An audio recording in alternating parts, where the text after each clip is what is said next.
Hey again, another week done. This has been a bit of a challenging week for me, I think it's fair to say. Um, yeah, we're going to talk about how I got any reading done this week because between a mixture of physical ailments, I've been very much struggling. I had a short TBR this week of some sorts and still struggled mightily. And, well, to give you an idea of how things have been going, no beer tonight. We're on the water with ice cubes. Still tastes good though, which is good. So yeah, lots of stuff to talk about today in terms of books. Uh, Very different and interesting. We'll start with what was our SF Masterworks read for the month of July in the group that I'm involved in. It's Last and First Men with Olaf Stapledon. It's from 1930. This is almost certainly the earliest of the SF Masterworks that they've been going through, and we've just done a discussion with it. I'll be posting it during the week on the channel. Very mixed opinions in this one, I think it's fair to say. Last and First Men is a sort of future history, and it's written in a very old style history manner. So much so that it's sort of like a chronology from 1930 up to, what do they say, 2,000 million years in the future. It's a very long way to try and run and predict. And as I said on the discussion, I think I can think of fewer harder times to start writing future history than 1930. Wall Street crisis just happened. The world was sort of in financial turmoil. Everything was on fire. We'd just come off the end of World War One. We probably thought we wouldn't see the likes of that again in our time. And World War Two hadn't happened yet. And every time that I was thinking about what he predicted in this or what he was talking about, I was thinking like how much the events of World War Two interfere with my thinking of what way the world is now. It's really bizarre in a lot of ways, and I'm like, whoa, like everything that happened, the technological age that has come from the explosion and rise of technology, of companies and of their kind of battle against power, etc. None of that was in the advent at that stage. Even the idea of flight and all of that, just not a thing. Space race hadn't happened yet, and so when you're trying to write essentially what is a future history, you're not dealing with, if you'd have waited another 20, 30 years, you'd have had a much more fuller deck in which to do it. But Olaf Stapledon wrote one he did, and in a lot of ways it's not much of a sci-fi book. A lot of the first couple of chapters that deal with what we'd say the history that we know about now doesn't read great. In fact, an awful lot of it is using outdated cultural stuff like use of language, racial epithets, derogatory terms, attitudes to women are all a bit problematic. And there actually is a foreword in here that talks about skipping that part of the book because it sort of doesn't read very well. But we go into aspects of countries that we recognise: America, China, Europe, and their identities being crystallized into one stereotypical thing. So, for instance, China being much about a cultural kind of exchange, and America being very much about capitalism. And to be fair to Stapleton, he sort of doesn't like any of them. He kind of paints a very broad, negative picture of humanity for most of it. And by the time we step forward into the second age of man, the second coming of man, third, fourth, five, there's up to 18 in this. He has more and more, I'd say, negative attitudes towards what he feels humanity could do, what they could happen with it. And because of the way it's written, which is this chronological history, it's sort of a lot of very dense in ideas, and only a few really stick out to me. And what I would say is that throughout all the evolutions of mankind, there isn't an awful lot of actual progress, and even in the way that we progress in the next 80 years from the end of World War One, or even from when this book was written. A lot of the progress that we see in those times kind of supersedes a lot of what's in the book, which is what makes it sort of problematic. But at the same time, it is sort of culturally interesting to have somebody kind of nail their colours to the mast and say, this is what could happen, and these are some of the pitfalls. And I think using the arts as a way to talk about future history But in reality, what you're talking about is the events of recent history and how you think they're going to shape the next period of life and how they're going to pervade and put on the future. I I think that is a very interesting discussion and made this, while not, I wouldn't say an enjoyable read. I think by the time I got to the end, I kind of went, okay, there was a lot to think about there, and there was a lot to kind of stew and mull over. A lot of it was around big thematic ideas. So like each of the men had one big idea or two big ideas, and it sort of was reductive of people. But then you think back over the past 2,000 years, how many individuals really rise to the fore in terms of being culturally significant? There are so few, and most of them did bad stuff. If that's true, you may have some better examples than I do floating about my head, but an interesting kind of statement, but definitely not one of the top tier SF Masterworks books I've read so far. We're going to read Earth Abides by George R. Stewart next month, and that'll round out the full year of 12 books and 12 things, stories to have read, and each one has been incredibly different. And if we can get another 12th different one, it'll be even stronger. So that was that. Now, how did I read it? Well, part of the problem that I had this week was that hay fever in the UK especially has been absolutely killing me, and I'm one of those people that suffers intermittently with hay fever, and it has different forms every year. This year I pretty much lost the ability to see after a certain point of the day. So after about 4 or 5 o'clock, I couldn't see. I had to go to bed. I had to put creams in my eyes. I was taking tablets, but I couldn't see. And yet I had reading to get done for a discussion. And that was a problem. So what do you do? Well, luckily this is available on Audible as an audiobook. And I was able to listen to it. And because of the type of book that it is, it actually fitted an ebook or an audiobook quite well in that regard. So it was interesting to listen to it as an audiobook. It helped me get through. I think if I'd been reading page by page, I would have found it very much stodgy, but I did lose 3 or 4 full days of reading this week and still managed to get through in time for the discussion. And you'll see the discussion if you're interested coming up in the next couple of days. So there was that for sure. Once I got past the point where I could kind of see for a few days, the medicine started kicking in and whatever, I had another discussion to do, and, well, frankly, I caught a bit of flu. I woke up with the shivers and the horrors on Wednesday, Thursday night, whatever day it was, and so that affected my ability to again stay up late or do any kind of considered reading. But I had Child of God to read by Cormac McCarthy, which is the third book that I've read of his this year. This one's incredibly short, and in fact, I was able to read this quite quickly.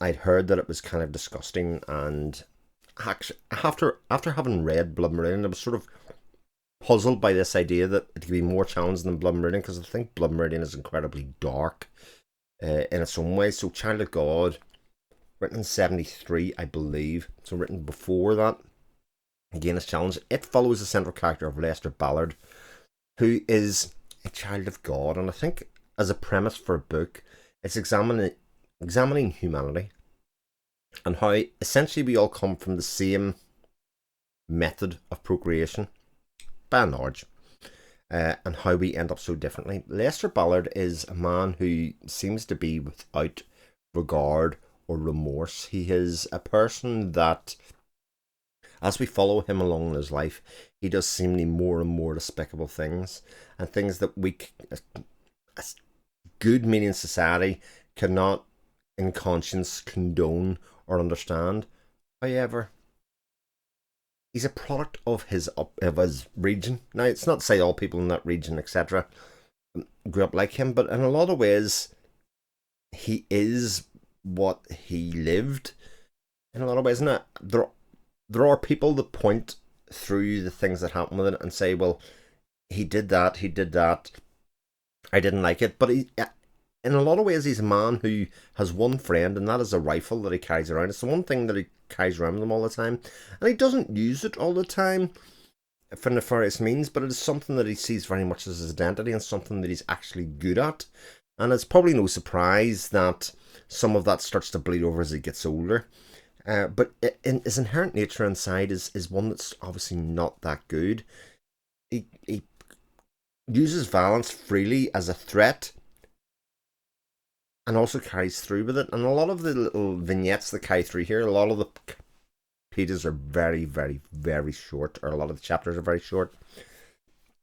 And there's something about McCarthy's writing that, even though a lot of the events that happen are completely horrific, and really difficult to read and upsetting in some ways, I found it sort of still an enjoyable exploration of character and an enjoyable exploration of man.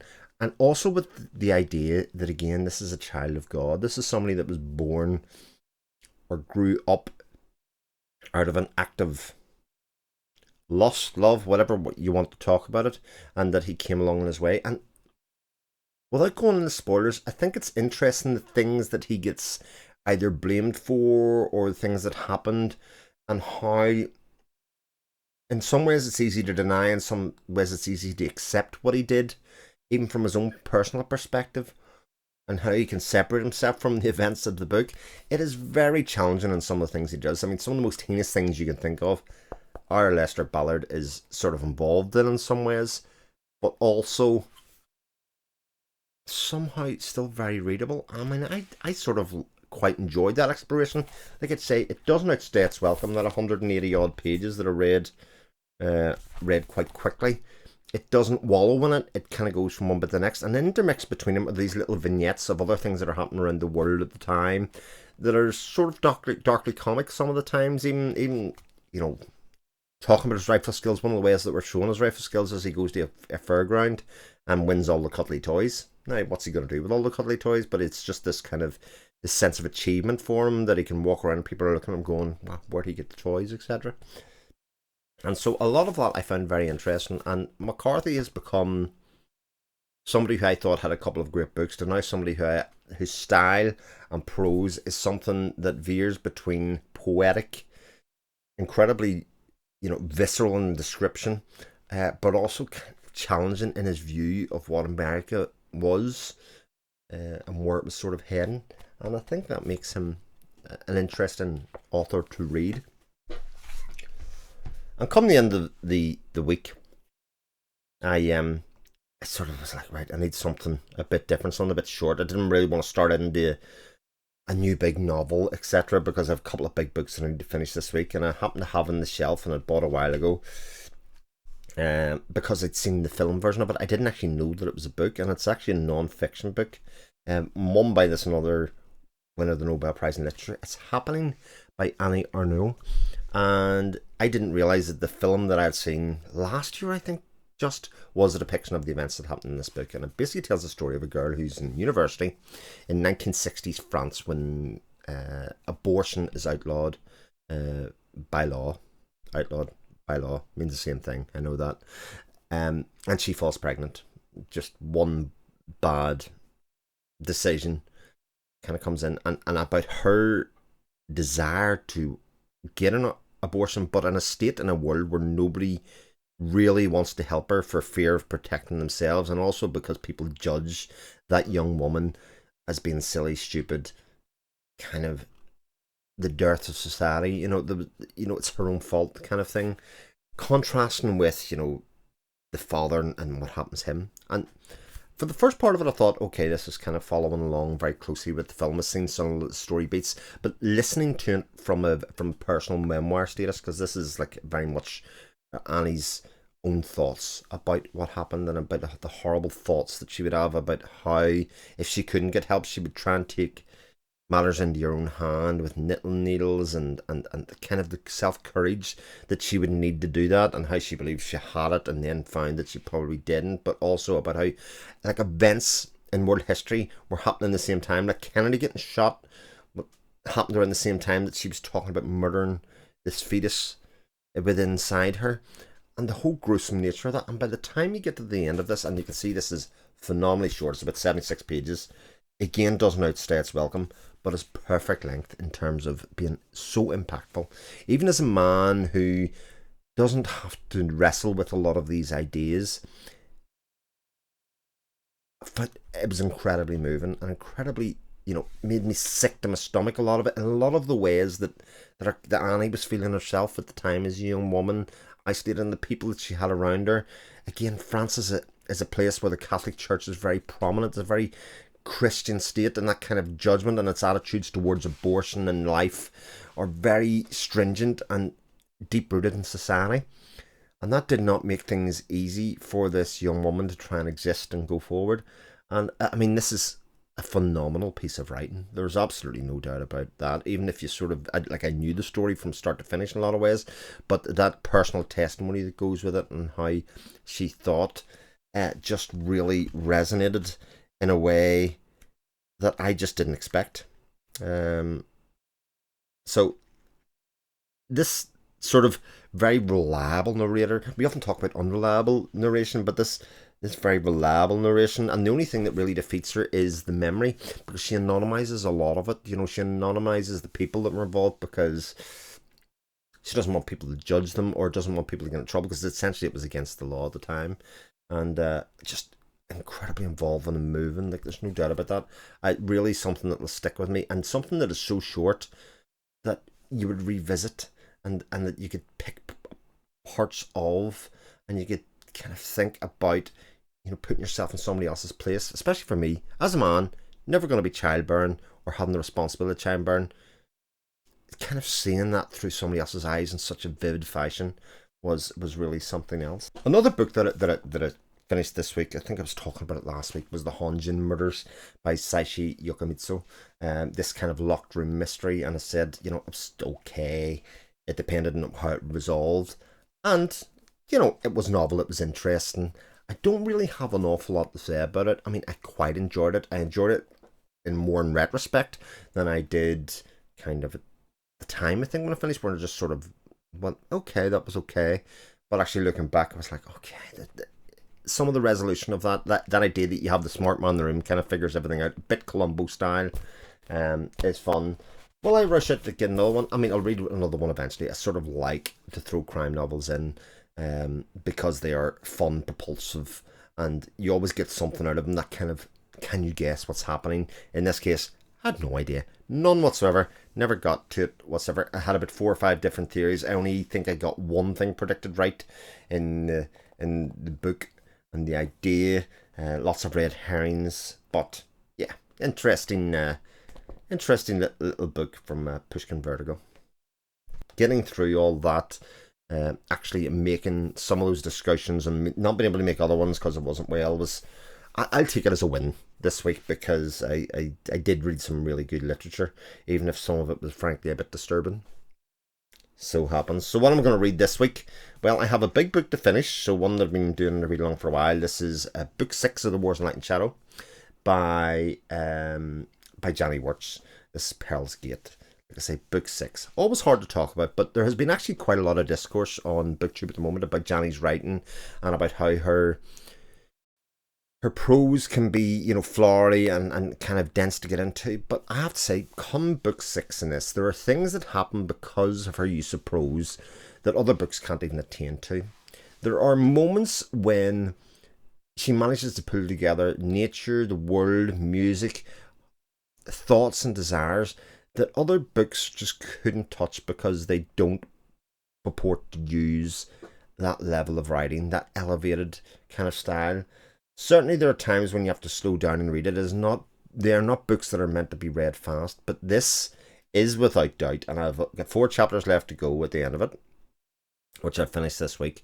This is without doubt the best book in the series. Johnny and a couple of others had said this is where the series really turns, and you see how things that had been involved, and you see the ideas that she kind of been putting forward in terms of especially the character work over the past 5 books, getting the idea of the problems and ideals that they've all been facing, and all coming forward in a big final push here on this book 6, all coalescing in just jaw-dropping moments, chapter after chapter after chapter after chapter. And given that there's another 5 books to go, I can see some of the direction of where it could possibly go. And I don't mean I can predict what's going to happen. I can see the kind of things that are going. Some of the moments when they do character reveals and, oh, this person's in this place at this time, are just like, oh my god, yes, let's go. And so very much looking forward to reading the end of that book. I don't know what else I'll be able to say about it next week, other than, you know, this is probably my favourite of the series so far by some distance. We're also starting Children of Ruin, Book 2 of Adrian Tchaikovsky's Children of Time series.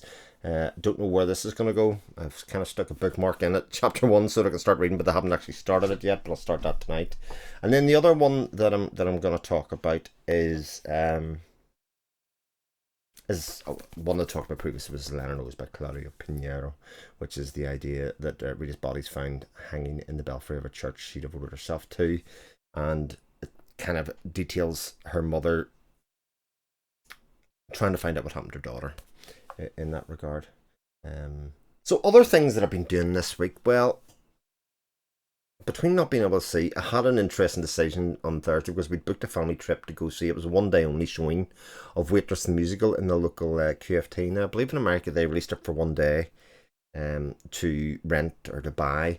It's the original staff or original cast recording of Waitress by Sarah Bareilles. It was an adaptation of a book, and we all went to see it, and I basically had to watch it with one eye shut. And my eyes, both eyes shut for a lot of it, but I knew a lot of the songs that were in it without ever having seen it before. It is an absolutely phenomenal piece of theatre. Even though we watched it on screen, that view of the theatre, much like Hamilton has been done on Disney Plus, I think you can still get the power of theatre without actually being in the room. I can only imagine what it was like being in the room, and I know from speaking to people subsequently who have seen it in the room, especially that original cast, it was equally mind blowing.